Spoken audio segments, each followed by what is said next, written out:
के भागवत कथा जैसे श्री हरे नमः। श्री हरि गुरु वैष्णव शरण कमलेभ्यो नमः। श्री धाम वृंदावन ब्रज से आना हुआ है श्री भक्तमाल जी की कथा। भक्त भक्ति भगवंत गुरु चतुर नाम लोक एक, इनके पद वंदन किए नाशे विघ्न अनेक। तो यत्र तत्र सर्वत्र भगवान श्री राम की दिव्य कथा, भगवान श्री कृष्ण की कथाएं होती हैं, लेकिन प्रायः समाज में श्री भक्तमाल यानी श्री संतों के चरित्र कम हुआ करते हैं। तो अब के बाद सीधी इस गणेश मंदिर में श्री भक्तमाल जी की कथा का आयोजन सीधी के ही भक्त हैं श्री भोला जी, उनके माध्यम से आना हुआ है। भक्ति प्रचार के माध्यम से संतों के चरित्र को लेकर के यहाँ गुणगान हो रहा है, जो समय 3 बजे से लेकर के 6 बजे तक रहता है। तो आचार्य जी, जैसे आप कथा कहेंगे तो कौन कौन सी कथा रहेगी? राम कथा रहेगी, कृष्ण कथा? नहीं, मेन जो है वो तो श्री भक्तमाल में भगवान के लाडले प्यारे दुलारे भक्तों की कथा है।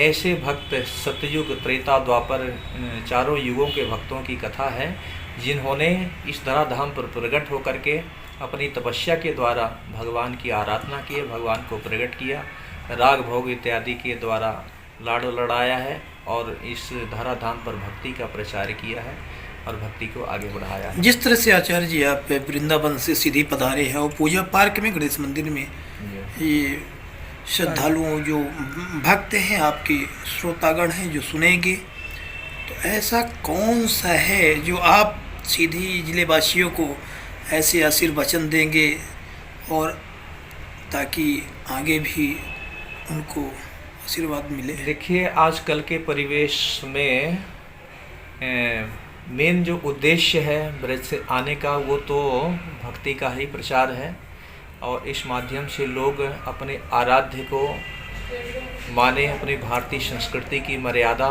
में रह करके और देश राष्ट्र समाज का कल्याण हित और अपने घर का हित जिस प्रकार से हो, अपने से बड़े छोटों का संस्कार ग्रहण करके सम्मान करना, ये उद्देश्य है समाज में। समाज कितने दिन की कथा चलेगी आपकी? ये 12 तारीख से 20 तारीख तक की है। तो आचार्य जी, एक बार परिचय हो जाए आपको, जैसे वृंदावन से आप पधारे हैं, आपको पूरा नाम तो परिचय हो जाए। अपना नाम है राम दयाल शरण, मेरा श्री नयन निधि आश्रम ब्रज वृंदावन कोसी कला मथुरा उत्तर प्रदेश अपना गुरुकुल है। आचार्य जी, एक जैसे बाला वेंकटेश महाराज इस समय काफ़ी सुर्खियों में है टीवी चैनलों में, तो क्या कहेंगे ऐसे संत गुरु? बढ़िया है। संत परंपरा में अगर आ करके देश के लिए, राष्ट्र के लिए, समाज के उद्धार से संबंधित यदि कोई कार्य कर रहे हैं वैष्णवता को अपना करके, तो उद्देश्य सही है और खरे उतरना चाहिए और भक्ति का प्रचार करना। वो तो काफ़ी मनोप्रचलित हो चुके हैं, काफ़ी लोगों में भीड़ लगती है, काफ़ी लोग जाते हैं, हनुमान जी की भी कृपा है।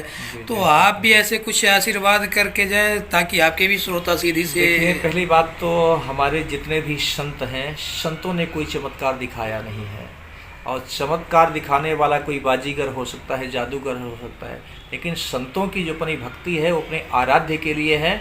हाँ, उनके जो अनुयायी हैं, अगर उनकी अनन्यता अपने गुरु पर है, इष्ट पे है, तो उनको अपने आप ठाकुर जी की कृपा से कुछ होता है, आभास होता है, जिससे उनके चरणों में भक्ति दृढ़ बनी रहे, ये प्रयास है। लेकिन संत अपनी तरफ से कोई ऐसा चमत्कार नहीं करते हैं।